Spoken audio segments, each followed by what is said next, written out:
하나님께서 아브라함 때부터 약속하신 가나안 땅에 들어온 이스라엘 백성들이 이제 약속의 땅의 정복을 위해서 하나둘 정복 전쟁을 하였습니다. 여리고성을 정복하고 아이성을 정복하고 아말렉과의 전쟁을 이기고, 그리고 하솔 왕 야빈의 중심이 된 북쪽의 그런 연합군을 이기고, 그 많은 전투에 승리를 주셨고, 때가 되자 하나님께서 각 지파별로 땅을 분배해 주시는데, 먼저는 유다 지파에, 그리고 요셉 지파에, 그리고 오늘 본문에는 나머지 7지파의 땅을 분배하시는 그런 장면을 보여주고 있습니다.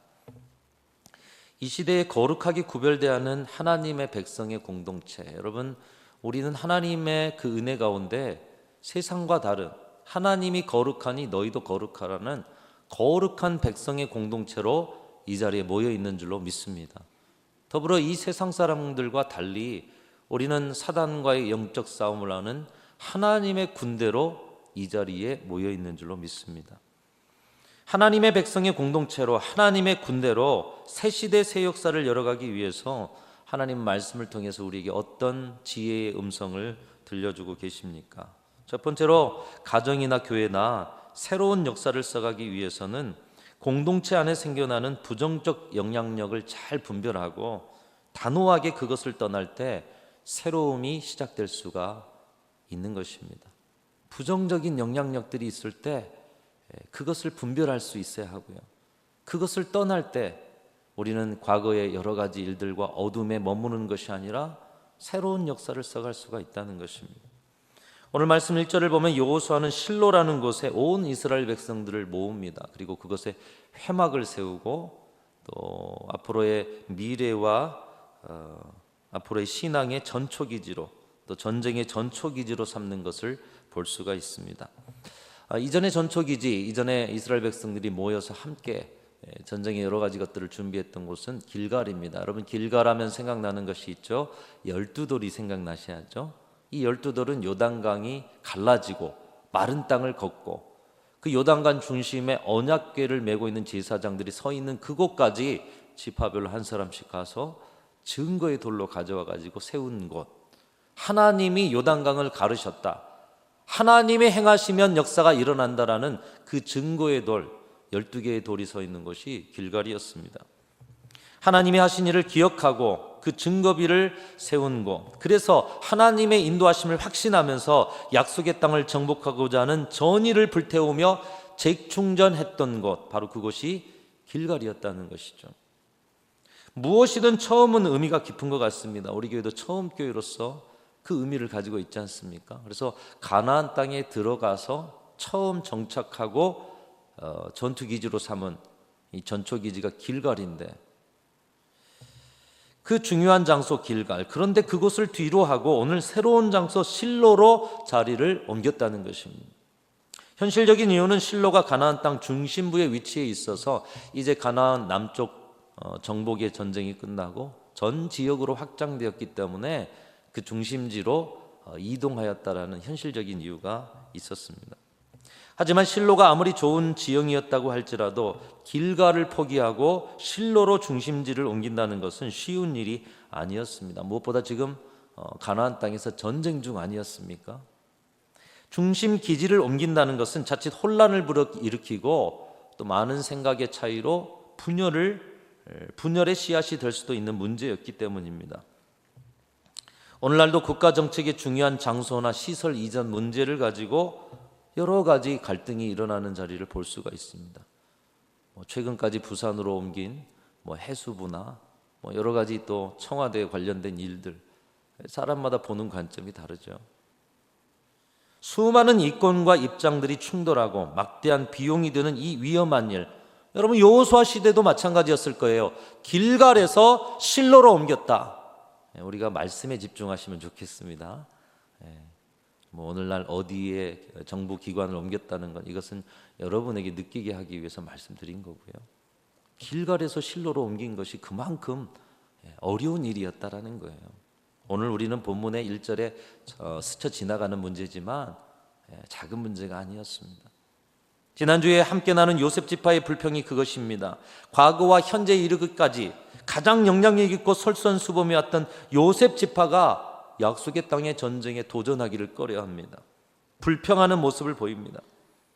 이것은 다른 지파에게 어두운 영향력을 미치기에 충분했습니다. 이에 여호수아는 하나님이 약속하신 땅에서 하나님의 명령을 따라 약속의 땅 정복을 위해서 전진하기보다 불신을 가지고 불평하고 도전하기보다 안주하고 힘겨움을 감수하기보다는 편안함에 머물러 있고자 하는 이 부정적 영향력을 직감하고 중요한 결단을 한 가지 내렸는데, 바로 그들의 전초기지를 길갈에서 실로로 옮겼다라는 얘기입니다. 이것은 우리 신앙에 있어서 너무나도 중요한 것을 보여줍니다. 끊임없이 다가오는 영적 전쟁의 현장에 우리가 살아가고 있어요. 그 모든 싸움을 이기고 승리하면서 주님이 주신 약속을 받아 누리면서 우리가 살아가는 것을 하나님의 나라, 하나님께서 영광 받으실 그 땅으로 세워가야 할 우리인데, 우리는 오늘도 깨어있는 하나님의 군대로 살아가야 하는데, 힘들더라도 주님이 주신 약속을 바라보고 하나님이 우리에게 주신 비전이 무엇인지 다시 확인하고 그 약속의 현장으로 나가서 그 땅을 점령하는 일에 도전하고 도전해야 할 하나님의 군대로 서 있는데, 그런데 그 삶을 우리가 살아가느냐, 이 질문 앞에서 오늘 이 길갈에서 실로로 옮겼다는 것은 중요한 점을 시사하고 있는 것입니다. 사기와 정체성을 회복하는 데 있어서 길갈은 중요한 장소였습니다. 넘실거리는 요단강의 물결을 하나님께서 가르시고 그 중앙에서 꺼내온 12개의 돌이 서 있는 곳. 그래서 그들은 전쟁에 나가고 들어오면서 늘 이 12개의 돌을 바라보았을 거예요. 하나님이 가르시면 요단강도 갈리고 하나님이 앞서가시면 이 전쟁에도 승리한다라는 확신을 그 돌을 보면서 하나님이 하셨어. 전투에 힘들고 지칠 때마다 돌들을 바라보면서 지난 하나님의 역사를 되뇌이고 그 은혜를 기대하며 힘있게 다시 도전으로 나아가게 하는 자리, 길갈. 그런데 이제는 이 길갈에서 아무런 감동이 없습니다. 12개의 돌을 바라봐도 하나님의 역사에 대한 기대가 없어요. 다시 전쟁으로 나가고 싶지 않고 머물러 있고만 싶고 쉽고 편한 것을 제공해 주기에 안전한 장소 길갈. 길갈에만 가면 편함이 보장돼 있어요. 여호수아가 보니 길갈은 더 이상 하나님의 군대를 새롭게 동기부여하는 전초기지가 아니라 그저 편안하고 그저 머물러 쉬고 싶은 그런 자리. 하나님의 그 역사에 비전을 가지고 도전하기를 위해서 재충전하는 자리가 아니라 그저 머물러 안주하는 자리. 이것을 여호수아가 보게 된 것입니다. 사랑하는 성도 여러분, 여러분에게 길갈은 어디고 여러분에게 실로는 어디입니까? 사실 길갈이나 실로나 우리는 그곳에서 하나님이 주신 은혜로 충만한 삶을 살아가야 되는데, 오늘 하나님이 주신 그 은혜를 다 잊어버리고 마음의 감동도 떨림도 없는 길갈은 어디요? 다시 우리를 새롭게 해서 옮겨야 하는 실로는 어디입니까? 우리의 가정과 교회가 새로운 시대로 나아가는 데 있어서 우리 신앙과 정신에 부정적 영향을 주는 길갈은 없습니까? 익숙해져서 이제 새로운 도전도 변화도 없는 길갈에 서 있는 분들은 없으십니까? 여러분, 이것은 단지 장소만을 뜻하는 것이 아닙니다. 우리의 관계, 우리의 만남, 우리의 신앙과 삶의 환경, 생활의 습관, 그 속에서 이전에는 보기만 해도 은혜가 되었어요. 성도들을 보기만 해도 은혜가 되고 만나기만 해도 은혜가 돼요. 하나님 앞에 기도의 자리에 나가는 것만으로도 가슴이 떨림이 오고 기뻐요. 우리의 생활의 습관이 계속해서 하나님과의 관계를 보장해줘요. 은혜가 되고 가슴을 뛰게 하고 다시 우리를 하나님의 군대로 일으켜줬던 그 자리, 길갈이 그 자리가 되지 못한다면 우리는 실로로 옮겨야 한다고 말씀하고 있는 것이에요.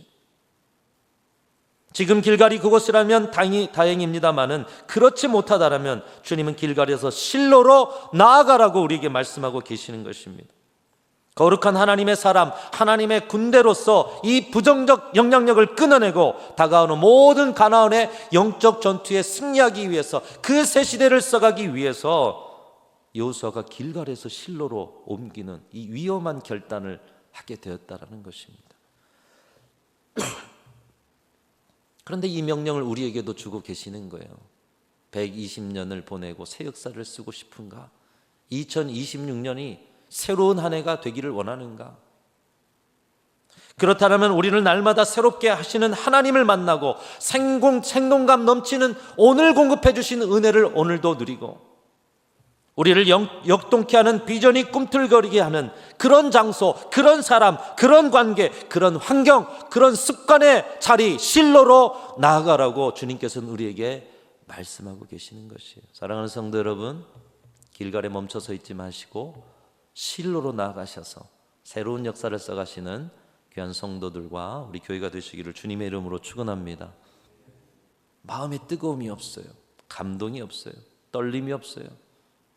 역동이 없어요. 도전이 없어요. 여러분 그 자리에 머물러 계시면 안 돼요. 둘째로 가정이나 교회나 새로운 역사를 써가기 위해서는 신앙의 수동성을 벗어나서 능동성의 자리로 나아가셔야 합니다. 능동적인 자리로. 실로로 전처 기지를 옮긴 여호수아가 아직 땅 분배받지 못한 7지파에게 명령합니다. 너희 지파에서 3사람씩 그렇게 선출해라. 그러면 7지파니까 21명이겠죠. 이 21명을 보내가지고 이제 분배하지 않은 그 땅으로 각각이 나아가가지고 그 땅을 밟고 그 땅을 돌아다니면서 어떤 땅을 분배받고 싶은지, 어떤 땅이 좋은 땅인지 그 땅을 다 돌아보면서 지도를 그려오라는 거예요. 그들은 직접 나아가 온 땅을 두루 다닙니다. 남은 땅들을 7부분으로 나누어서 그려왔고 그것을 제비 뽑아서 나누어서 땅을 분배하였습니다. 여호수아가 이렇게 명령한 이유가 있습니다. 오늘 3절 말씀인데요. 우리 3절 우리에게도 주시는 말씀, 신앙의 능동성에 대한 말씀. 3절 같이 읽습니다. 시작. 여호수아가 이스라엘 자손에게 이르되 너희가 너희 조상의 하나님 여호와께서 너에게 주신 땅을 점령하러 가기를 어느 때까지 지체하겠느냐? 어느 때까지 지체하겠느냐? 그들은 약속의 땅에 들어왔어요. 그리고 남쪽 지역의 가나안 정복 전쟁을 열심히 했습니다. 그런데 이제는 유다 지파, 요셉 지파가 땅을 분배받는 것을 보고 자신들도 때가 되면 당연스럽게 땅을 분배받을 것이라 생각했던지 더 이상 이 정복 전쟁에 나가기를 꺼려하고 지체하고 있었던 모습을 여호수아가 보게 된 것이에요.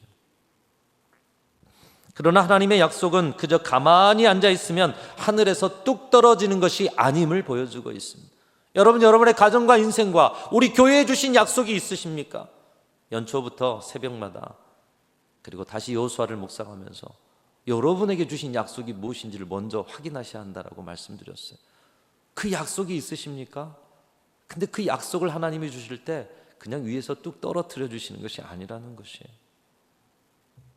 오늘 각 지파별로 선발된 사람들처럼 약속의 현장으로 나아가서 그 땅을 밟고 두루 다니며 세밀하게 그 땅을 그렸어요. 여러분, 그려서 보여줘서 땅을 분배받는데, 우리 지파가 지금 땅을 분배받는데, 우리 교회가 무언가를 받는데 조금이라도 더 받으려면 세밀하게 그려야 되지 않겠어요? 그런 진지함, 그런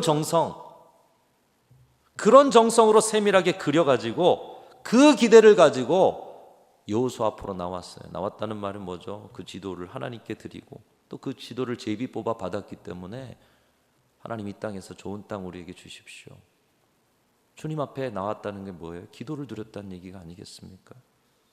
하나님께서는 하나님의 뜻 가운데 우리에게 주신 약속의 땅을 밟고 세밀하게 다니면서 그 땅을 그리고 그리고 기대함으로 하나님께 드릴 때 비로소 하나님의 뜻 가운데 우리에게 그 땅을 약속으로 주신다는 것이죠. 오늘날 교회의 문제는 주인이 없다는 것이 문제입니다. 물론 교회의 주인은 하나님이십니다. 목사도 아니요, 장로님들도 아니요, 여러분들도 아니요, 하나님이 주인이셔요. 그러나 주님의 몸으로서 여러분 모두가 주님의 마음을 가지고 일한다면 여러분들이 주인 되신 예수의 마음으로 주인 의식을 가지고 교회를 사랑하고 교회와 함께 일하고 교회와 함께 지어져 가야 하는 것입니다. 주인의식을 가졌다는 것은 누군가 시키지 않아도 능동적으로 움직이는 것입니다. 능동적으로. 교회만 아니라 사회 속에서, 직장 속에서, 가정에서, 살아가는 모든 자리에서 우리에게 주신 약속의 땅을 향해서 우리가 해야 할 사명을 찾아서 주인 되신 주님의 마음으로 능동적으로 움직일 때 비로소 우리는 교회요, 비로소 우리는 하나님의 백성, 하나님의 군대, 하나님의 일꾼, 하나님의 종, 주님의 제자. 능동성이 있다는 거예요. 능동성. 마태복음 25장의 달란트 비유에 2달란트 받은 자, 5달란트 받은 자가 바로 그런 능동적인 종들이었어요. 그들도 실패할 가능성이 있었습니다. 그들도 어려움이 왜 없었겠어요? 힘겨움이 왜 없었겠어요? 그런데 주인의 마음이었어요. 주인이 이것 가지면 어떻게 하셨을까? 이걸 가지고 이문을 남기려고 열심히 했겠지. 주인의식을 가지고 일을 한 거예요. 그러니 주인이 칭찬을 하죠. 착하고 신실한 종아. 주인의 마음으로 일한 그들에게 주인의 즐거움에 참여해라. 왜요? 주인의 마음으로 일했으니까 주인의 즐거움에 참여하는 거예요. 그러나 1달란트 받지 못한 자는 주인의 마음을 몰랐고 종된 마음으로 주인을 오해하였습니다. 그로 인해서 주신 달란트를 땅에 묻어두었죠. 그는 주인의 마음을 몰랐어요. 그래서 주인의 마음으로 일할 수가 없었어요. 그는 종의 마음만 가진 거예요. 주인은 그를 악하고 게으른 종이라고 책망하였습니다. 주인의 마음을 오해하고 종의 수동성으로 살아가는 자리를 향해서 악하다 이렇게 말씀하고 있는 거예요. 이스라엘 백성이 이 신앙의 능동성을 잃어버렸어요. 그래서 이제 능동적으로 다시 너희들이 나가서 지도를 그려와라. 새시대의 역사는 능동적인 자들을 통해서, 그런 교회를 통해서 이루어 가시는 것입니다. 세 번째로, 가정이나 교회나 새로운 역사를 써가기 위해서 주어진 자리에 감사하고 그 자리에 충성할 때 약속을 누린다. 너무나도 평범하고 너무나도 한편 생각하면 참 여러 일들에 충성을 요구하는구나 생각할 수 있는 말씀입니다. 그런데 말씀이 우리에게 그걸 말씀하고 있어요. 여러분에게 주어진 자리가 어떤 자리 간에 하나님께서 여러분에게 주신 것이 분명하시다면 그 자리에 순종하고 충성하실 때 그 자리가 축복의 자리가 되어지게 되는 줄로 믿습니다. 오늘 7지파의 땅 분배 중에 베냐민 지파의 땅 분배가 주목이 됩니다. 이들의 땅 분배 받은 원칙은 제비뽑기였어요. 사람이 임의대로 결정하지 않고 하나님께 맡기는 구약의 결정 방식. 그래서 잠언 16장 33절도 말씀하시죠. 제비는 사람이 뽑으나 모든 일을 작정하기는 여호와께 있느니라. 내가 뽑아도 결과 몰라요. 운이라고들 말을 해요. 근데 우리 믿음의 사람들은 그렇지 않죠. 하나님이 인도해 주셨음을 믿는 거예요. 이 베냐민 지파가 그것을 확고하게 믿었습니다. 주어진 땅에 감사하고 그 땅에 순종하고 그 땅에서 해야 할 일들을 충성스럽게 감당했더니 그 땅이 축복의 땅이 되었어요. 근데 베냐민 지파가 받은 땅이 그렇게 좋은 땅은 아니었습니다. 근데 베냐민 지파가 이 땅을 통해서 어떤 복을 받았느냐? 첫 번째로 베냐민 지파는 이 땅을 통해서 강성한 민족으로 성장할 수가 있었습니다. 창세기 49장에 보면 야곱이 12아들을 축복하고 예언하는데 베냐민은 물어뜯는 일이라고 예언하고 있어요. 근데 베냐민이 12아들 중에 막내 아들 아니었습니까? 요셉의 동생이었고 어린 이 아이가 무슨 물어뜯는 일이가 될 거라고 아버지는 예언을 하시는가? 그런데 그 예언의 기도가 오늘 이 강성한 지파로, 물어뜯는 일이 같은 강성한 지파로, 호전적인 지파로. 베냐민 지파가 분배받은 지역은 전략상 남북을 잇는 주요 도로상에 위치해 있었기 때문에 분쟁의 발생 빈도가 높은 곳. 이왕이면 전쟁 없는 땅, 평안의 땅을 주시지 분쟁이 많은 지역을 주셨을까 불평할 수 있었는데 그 땅을 감사로 받아요. 그 땅을 감당해내요. 그러다 보니 호전적이고 강성한 지파로 일어서게 된 것입니다. 두 번째로, 베냐민 지파는 초대 왕 사울을 배출한 지파가 되지 않았습니까? 왕을 배출했어요. 그것도 초대 왕을 배출했어요. 12지파가 있었어요. 강성한 유다 지파도 있었고, 그리고 에브라임 지파도 있었고. 왜 그러느냐? 이 베냐민 지파가 속한 땅은 바다를 접하지 않았습니다. 사면이 이스라엘 다른 지파로 둘러싸여 있었어요. 다른 나라와의 국경은 아니더라도 주변 지파와의 갈등의 소지가 있는 지역, 그런 지역이었는데 이 베냐민 지파가 그 지역에서 에브라임 지파와 유다 지파 사이에 완충의 역할을 잘 한 거예요. 이 강한 지파 사이에서 끼어서 완충의 역할을 잘하는 것이죠. 이것이 전화위복이 되는 것입니다. 완충의 정치적 위치 때문에 강력한 에브라임이나 유다 지파가 아닌 완충의 역할을 감당했던 베냐민 지파에서 이스라엘의 초대왕 사울이 나타나게 되었던 것이에요. 순종으로 주님이 주신 땅을 순종으로 받고 충실하게 살았더니 그 자리에 이스라엘의 그 역사에 아주 아름다운 그 역사를 이룰 수 있는 지파가 되었다. 세 번째로 베냐민 지파는 역사적으로 의미가 깊은 땅에 살게 되었습니다. 지도를 보면 베냐민 지파는 이스라엘 한 복판에 있습니다. 이 의미가 어떤 의미냐? 특별히 베델이라는 곳이 베냐민 지파가 속한 땅에 있어요. 아브라함이 최초로 단을 쌓았던 곳, 야곱이 에서를 피해서 도망치다가 거기에서 돌을 베고 잠을 자면서 하늘에서 사닥다리 오르는 천사를 보고 결단을 했던 그런 자리, 또 야곱이 돌아와 가지고 딸 디나의 좋지 않은 일을 당한 후에 하나님 앞에서 결단하고 모든 우상을 다 땅에 묻고 하나님 앞에 제단을 쌓았던 베델. 이 베델이 베냐민 지파 땅에 있었습니다. 더욱이 그들의 땅에는 예루살렘이 있었습니다. 하나님의 성전이 세워지고 오늘날까지 이스라엘의 주의 역사의 중심이 된 성 예루살렘. 오늘날 이 메산등 선교 유적 생각해보면 옛날에는 성 밖에 버려진 땅, 그런데 그 땅에 하나님의 복음의 기지를 세웠더니 아름다운 땅이 된 것처럼 베냐민 지파 주어진 이 땅에 감사하며 살았더니 역사적인 의미가 있는 땅에 서게 됐다는 것이에요.